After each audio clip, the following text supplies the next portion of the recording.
Aujourd'hui, on parle au coach Nick Minacci, entraîneur-chef des Cougars du Cégep de Chicoutimi. Coach, comment tu vas? Salut Chuck, ça va très bien, merci. Good. Hey, merci encore une fois d'être ici avec nous cette année. Très apprécié. Merci de l'invitation encore. Ben, C'est un must pour moi d'être là. c'est bon. Ça fait plaisir. On a du fun. Hey, écoute, nouvelle formule. On va dialoguer un petit peu plus que juste de poser des questions. Mais ma première question, elle est en lien avec ton équipe, édition 2021. Parle-nous de cette édition de tes boys de cette année. Yes. Une année en dents de scie, une année qui a bien commencé, qui aurait pu mieux finir, on va le dire comme ça. Une grosse année en défensive pour nous. On a eu vraiment une grosse année en défense, OK. special team. À l'attaque, on était plus jeunes. On a eu besoin de plus d'ajustements. Donc, le constat final, c'est que défensivement, on a vraiment eu une belle saison. On a été tough à jouer contre des bonnes équipes. On a bien joué, on a bien performé. On a une saison de 4-4, on a fini troisième. On est allé jouer en quart de finale. On a perdu en quart de finale contre l'Anaudière. Ça aurait pu mieux se finir. Ça aurait pu être pire que ce qui est arrivé. Mais au final, l'année post-COVID, ce que j'en retiens de tout ça, c'est qu'on est content d'avoir joué au football. On est content d'avoir vu les jeunes ensemble. C'est important. Ils sont contents de tout ça. Donc, pour moi, là, le constat final de tout ça, c'est qu'on a réussi à rejouer une saison de football. Je pense que c'est le gros positif de la chose. Coach, parle-nous de toi un peu. Qui est Nick Minacci et quel genre de culture amènes-tu à l'équipe des Cougars?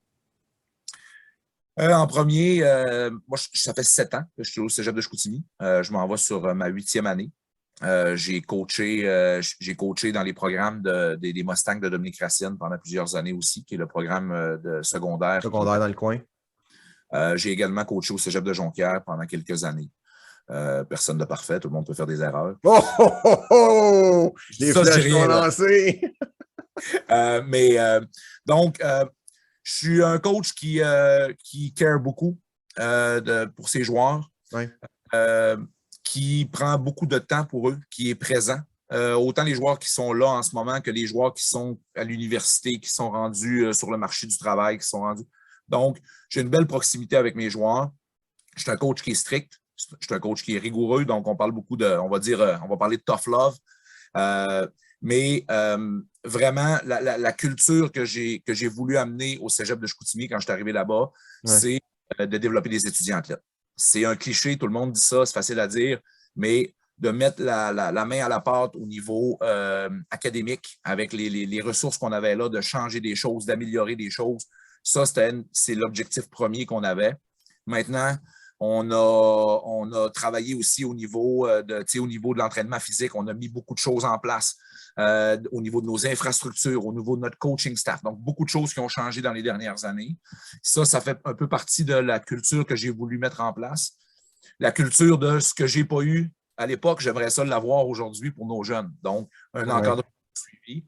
Puis, avec ça, c'est le côté psychologique de la chose. Donc, le côté mental. Donc, vraiment, la touche que j'ai amenée au Cégep de Chicoutimi, c'est une certaine structure, une certaine rigueur au niveau du programme, mais aussi, je vais dire que ce qui me caractérise en gros, c'est que le joueur de football, c'est pas ça qui m'intéresse. L'individu, c'est plus important pour moi que seulement le joueur de football. Donc, pour moi, c'est une approche, je veux dire, une approche qui est globaliste, donc une approche qui prend l'athlète dans son ensemble et qui veut l'amener à devenir un meilleur individu au final de tout ça. Donc, en gros, c'est ma philosophie en tant que personne et en tant que coach aussi.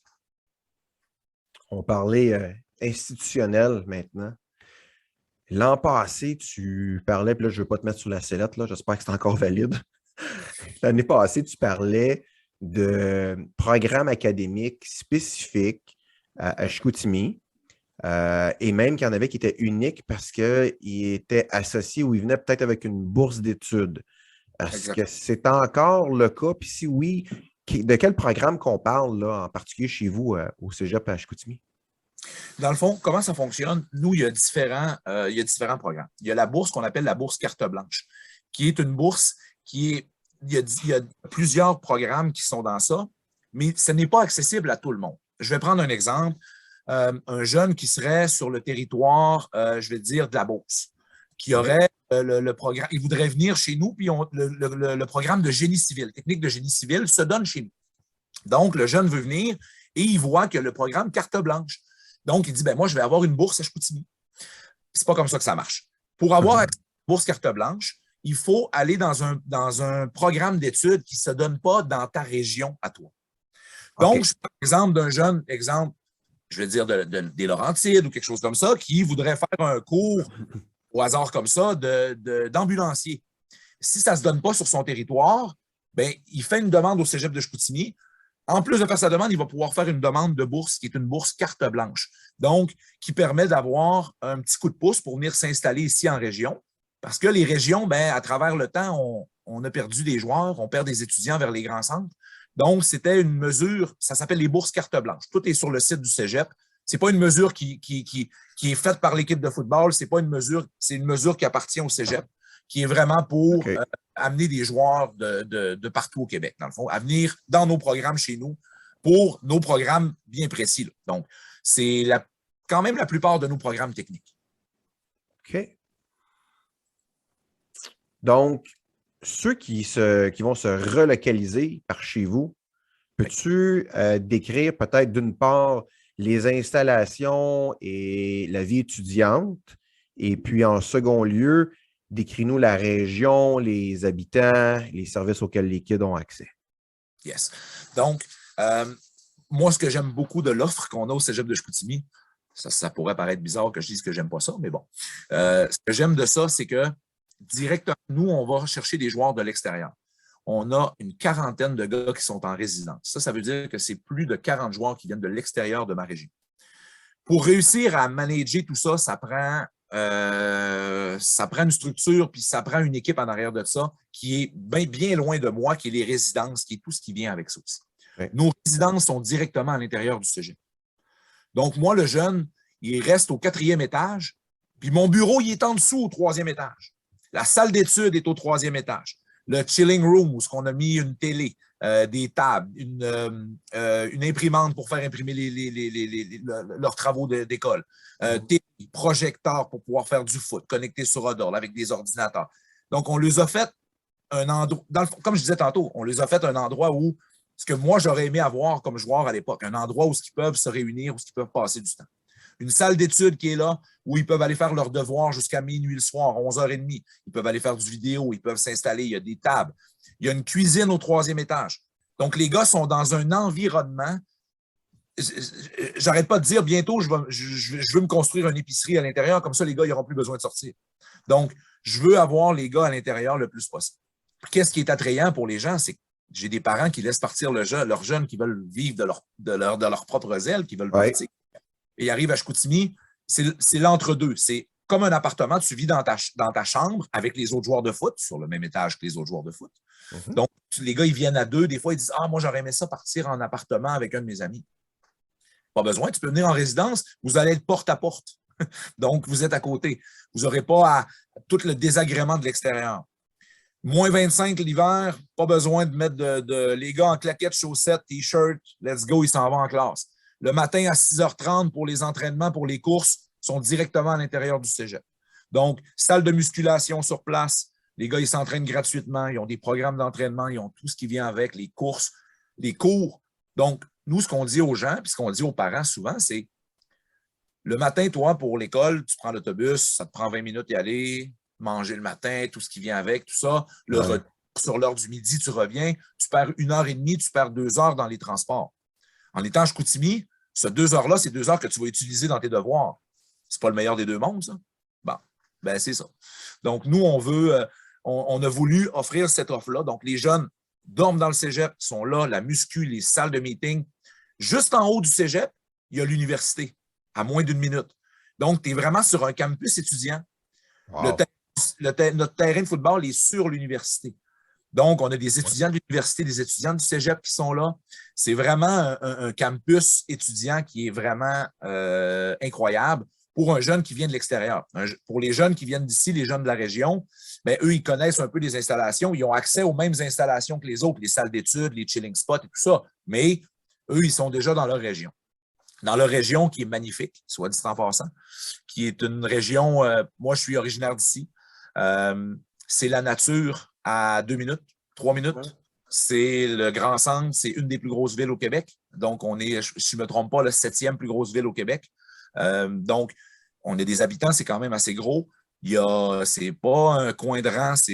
Quand on sort du cégep, on n'est pas dans une ferme, on ne côtoie pas. C'est pas ça. Là. Des fois, les préjugés de Grand Centre, je dis ça, je dis rien, mais c'est pas ça du tout. On est une grande ville, donc il y a la nature à proximité, il y a les montagnes, il y a l'eau, il y a des rivières, il y a tout ce qui vient avec, mais c'est une grande ville aussi. Donc, il y a tous les restaurants, il y a tout ce qu'une grande ville a besoin pour les étudiants pour pouvoir vivre. Donc, à proximité, épicerie, tout ce qui est pour aller faire les courses, pour aller faire les commissions, il y a tout ça. Donc, une grande ville où tout est accessible à pied, en voiture, avec un système d'autobus qui a été construit à coût de 6-7 millions au cégep, avec une passerelle où les jeunes peuvent prendre l'autobus directement au cégep et se rendre sur toutes les artères principales de la ville.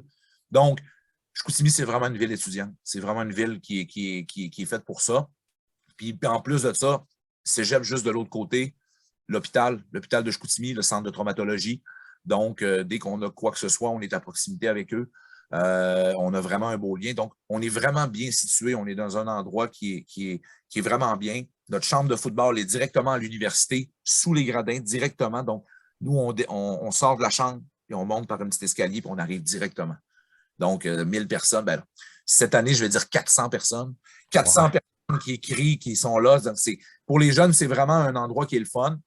Les salles de meeting sont en haut. Donc, on a vraiment au niveau des infrastructures, on est vraiment bien installé. Puis, il s'en vient des beaux projets que je ne peux pas nommer tout de suite, que je nommerai peut-être qui vont parler un petit peu plus avec nous, qui vont, au niveau du recrutement, qu'on pourra aller parler un petit peu. Mais il y a des grosses choses qui s'en viennent au cégep de Chicoutimi, en plus du terrain synthétique intérieur qui sera construit là, sur le territoire à partir de l'année prochaine. Donc, on aura accès là, à un terrain synthétique, enfin, un vrai beau terrain synthétique intérieur. Donc, au niveau des infrastructures, Chicoutimi se démarque autant que son côté pédagogique. Ça promet. Ça promet. Voilà. Yes, vraiment. Côté football maintenant. Ouais.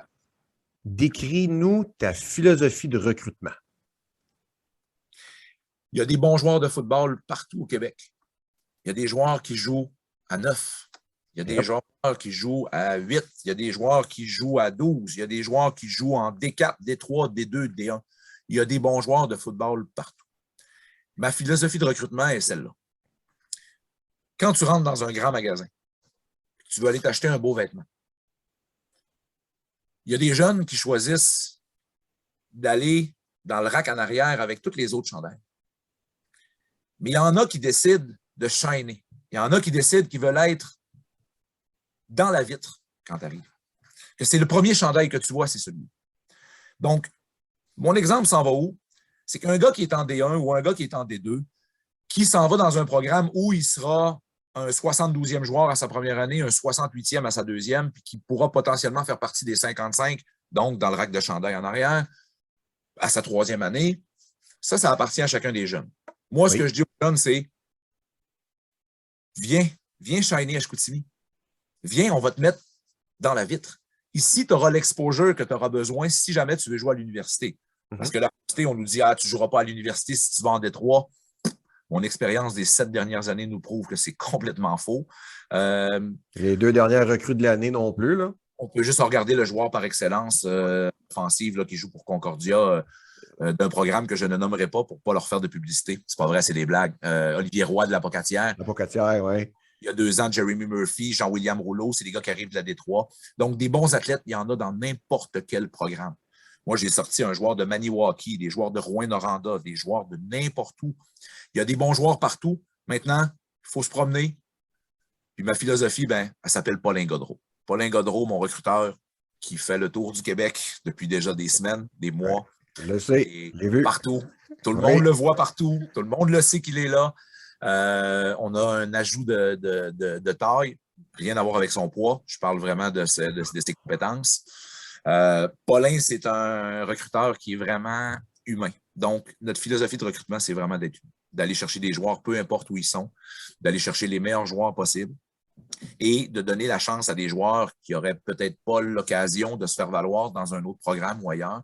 Bien, nous, on part avec l'idée que tout le monde est égal puis qu'on offre des chances. Les gars, ils viennent aux pratiques. On va voir comment ça va se développer, mais vraiment, notre philosophie de recrutement, c'est everywhere, il y a des bons joueurs, on peut aller en chercher. Donc, tu réussis à convaincre un jeune de s'en venir à Chicoutimi. À quoi il peut s'attendre en termes d'engagement au niveau du nombre de pratiques par semaine, des séances vidéo, le gym, du Pilates, tout ce qu'il y a à faire pendant la saison d'automne. Puis après ça, le off-season l'hiver. C'est peut-être à 2 volets, là. À quoi que les jeunes peuvent s'attendre? In-season, on commence toujours avec un camp d'entraînement qui dure 3 semaines. 2 days, des pratiques, donc beaucoup de pratiques, beaucoup de meetings, beaucoup de rencontres pour le côté, tu sais, tantôt je te parlais de la préparation mentale, donc préparation physique, préparation mentale, tout le côté, le volet pédagogique. Donc, on met vraiment en place pendant les 3 premières semaines qu'est-ce que sera les semaines suivantes. Ensuite, in-season, on parle de 4 pratiques par semaine.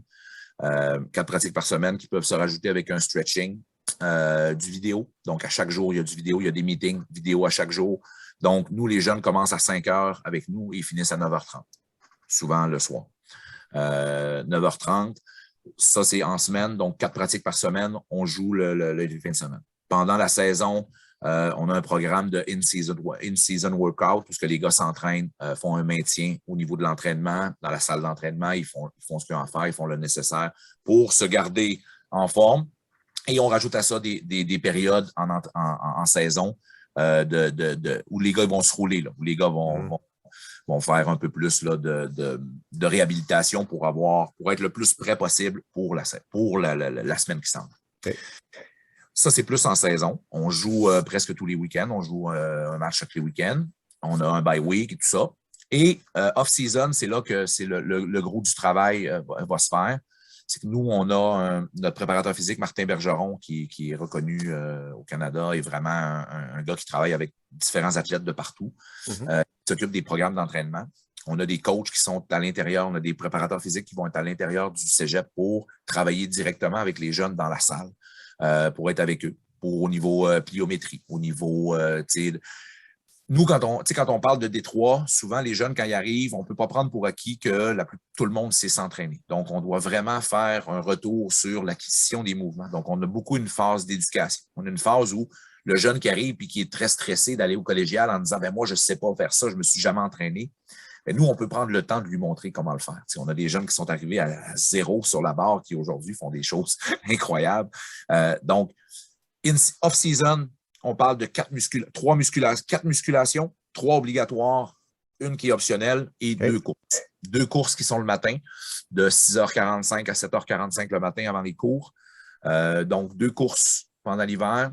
Avec ça, des périodes de piscine, des périodes de yoga qui sont à l'intérieur du groupe, parce qu'on a une piscine à l'intérieur du cégep, on a une salle de yoga, on a une salle de spinning qu'on utilise. Et là, le gros du volet on avait déjà beaucoup de choses en place, autant au niveau académique que des rencontres, donc plusieurs rencontres avec les jeunes, des rencontres de suivi, des rencontres pour s'assurer de leur éligibilité l'année suivante. Donc, on donne un gros coup au niveau scolaire, on donne un gros coup au niveau physique, mais là où on a toujours, puis je ne parle pas nécessairement de moi, là où on est souvent en retard, c'est le côté préparation mentale. Donc, nous, cet hiver, on va faire un gros travail avec les jeunes. Il faut prendre soin de la santé mentale de nos jeunes. Donc, nous, c'est vraiment devenu un volet qui a toujours été là, mais là, maintenant, il a pris plus de place. Je me suis associé avec des gens qui vont venir parler à nos jeunes, qui vont prendre en charge ce côté-là. Mais pas juste de « je vais pas bien » ou le gars qui va bien, comment on peut l'aider à devenir un meilleur athlète? On peut l'amener à avoir des pensées positives, on peut l'amener ailleurs. Il y a plusieurs études qui sont sorties à travers les années. Moi, je suis un gars qui étudie en psychologie, donc c'est quelque chose qui me tient à cœur. Donc, vraiment, le côté entraînement physique, les jeunes, 4 musculations, 2 courses, yoga, piscine à travers ça. le côté pratique, 6 pratiques d'hiver, des pratiques en groupe, mais on a des pratiques de position aussi. Donc, on va travailler avec des pratiques de position en groupe, des pratiques d'agilité aussi pour l'équipe. Donc, ça fait quand même un hiver qui est assez chargé. Chargé, oui. Mais là, les jeunes, là, ils ont faim. Ils ont faim. L'année passée, on était dans l'incertitude, on ne savait pas trop. Là, on a nos vétérans là, on leur demande de prendre une semaine, 2 semaines de repos après la saison parce que c'est exigeant. Oui. Là, on a des gens là, qui nous disent oui, mais qui grattent à la porte et qui attendent que ça commence. On est rendu là.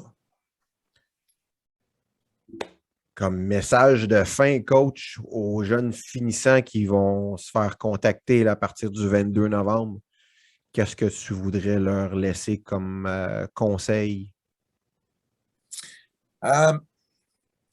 On est dans une époque, dans une ère qui est assez particulière. Comme coach de football, j'ai eu je ne peux pas dire la chance, mais en même temps, je suis aux premières loges pour voir la santé mentale de nos jeunes. Là arrive la période de recrutement. On a des jeunes qui sont fragiles. On a des jeunes qui, au niveau de la confiance en eux, c'est devenu très, très, très difficile.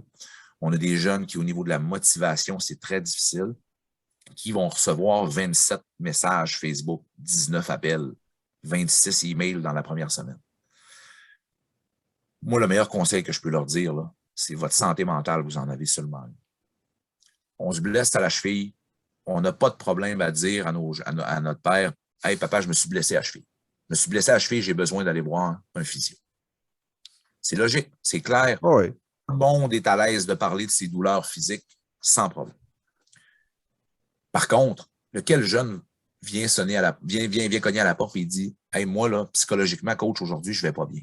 Je ne vais pas bien parce que telle raison. » Il y en a qui le font, mais trop peu. Ces jeunes-là, moi, ce que je leur conseillerais, c'est de faire attention à eux, de ne pas se laisser presser, de ne pas se laisser mettre dans un étau. Si tu ne me dis pas, si tu t'en viens chez nous, la semaine prochaine, c'est fini, puis je vais passer à un autre, puis Ce que je dirais aux jeunes, c'est de prendre leur temps, d'écouter, de faire un choix qui est scolaire avant tout, mais d'aller dans un milieu où ils vont sentir qu'ils vont être accompagnés, pas juste au niveau football, puis pas juste au niveau physique. Même si tu as les plus gros pipes de la Ligue, si psychologiquement tu es brisé, c'est à 16, à 17, à 18, à 19, peut-être à 30 ans que ça va péter. Mais si on peut aider à ce que nos athlètes, si en tant qu'organisation, en tant que coach, on peut aider nos jeunes à être un peu plus calme, un peu plus serein dans ce processus-là, ben moi, c'est le message que j'envoie aux coachs, que j'envoie aux parents. Mais moi, je dis aux jeunes, respectez-vous. Respectez-vous, puis faites attention à vous. Vous avez une santé mentale, vous avez une santé. C'est important d'en prendre soin. Puis c'est aujourd'hui qu'il faut que vous preniez conscience de ça. On a vécu des choses difficiles à travers les années comme coach. On a vu des choses, il y a des choses qui arrivent dans les derniers mois, dans les dernières semaines. Prenez soin de vous. Soyez à l'écoute des autres. Puis soyez à l'écoute de vos besoins, sans nécessairement vouloir faire le choix qui va être populaire sur Instagram ou sur Snapchat ou sur whatever. Faites le choix qui sera le meilleur pour vous, pour votre famille et vos valeurs. C'est la meilleure chose que je pourrais dire aux jeunes athlètes. Très beau message. Merci, coach. Merci, John. Écoute, c'est tout ce que j'avais pour toi aujourd'hui. Encore une fois, ce fut un plaisir. Merci d'avoir partagé tout ça avec nous. Bonne chance dans ton recrutement pour la prochaine saison, puis bonne saison morte. Et forcément, on va se parler bientôt. Absolument. On va se parler pour les listes, mais merci à toi, Chuck, pour ce que tu fais. Vraiment, c'est merveilleux pour les jeunes, puis pour les coachs. Ben, moi, j'ai eu des résultats à travers les dernières années. Fait que moi, je peux juste te dire merci, puis je te lève mon chapeau. Continue comme ça, puis à chaque année, je serai fidèle au poste. Ben, merci beaucoup. Merci, Chuck. Bye.